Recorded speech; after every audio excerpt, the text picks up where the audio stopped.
We're looking at a shield today. This is the Rodela or Rotella from Lord of Battles. I'm pairing this with the Hungarian USS Saber, the military saber. That way it's got a nice cut to it. It's got a nice thrust that projects in front. We'll do some specs on this one, a little bit of movement and some up close looks. Let's get right into it. Talking about first impressions on the Rotella or Rodela. If it's Italian, it's Rotella. If it's Spanish, it's Rodela. It's a round shield. So this one is a 25.5 inch by 25.5 inch. We've got a padded back to it on the forearm. We've got a leather grip and also an adjustable buckle right here, which I'll get some more up close looks on, so you can loosen this or tighten it. There's plenty of additional holes in here already, but you could probably get one or two more hole punches at the very end if you really needed to. I don't see that being a problem though. I have this kind of loose, and the other good thing about this too is that this rotates on this side and on this side as well. It's the same exact pin as seen here, and having that, if you are moving into circular motions, if you're pinning something down, it's really nice to have that. And also is going to decrease wear when you are using it. If you are using it to contact with reenactments and things like that, it's really comfortable. 7 pounds 11 ounces, not uncommon for a shield for a weight.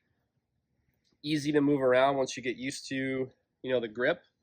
I like that fatter grip on it because then you can bite into it and you got enough mobility in it.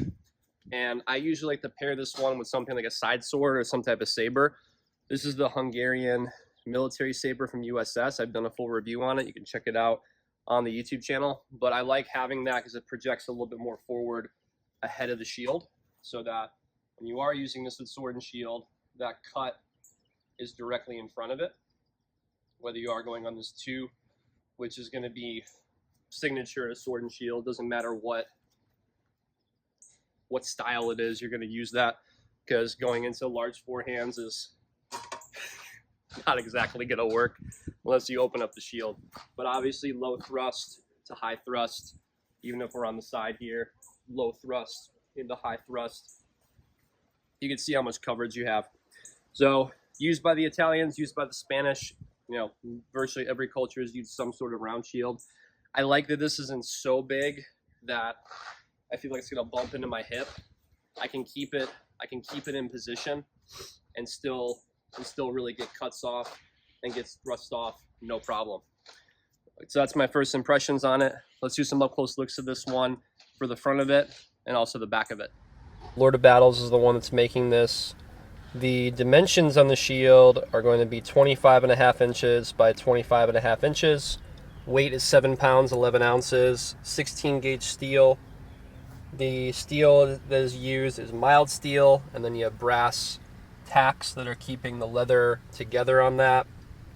Here you can see me moving through a little bit of some guard positions on thrust with the Hungarian saber. Give you an idea what sword and shield looks like. Here's a little footage of me moving around on cut and on thrust with the shield, so you can see the size of it. Just for comparison, I am 6 feet tall. For those of you who are looking for getting a round shield for reenactments and your own training. A couple more details on it. The blackened back of the shield is fitted with a leather hand grip strap. A second adjustable strap of thick leather with a nickel-plated buckle fastens and secures the shield to the forearm. A thick pad of tough canvas cloth with internal padding protects the forearm. Okay, and then here's a couple of clips of me doing some cutting with the Sword of St. Michael, the windlass one, just to show a little bit of an example of what it looks like when you're actually holding a shield doing cut testing. All right, thanks for joining me for this review on the Rodela from Lord of Battles. This is becoming actually a personal favorite of mine. I've been training with it quite a bit. So if on the up close looks you see some blemishes on it, that's because I'm training with it.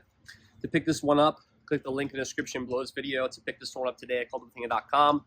The USS Saber, if you want to know more about it, the Hungarian military saber.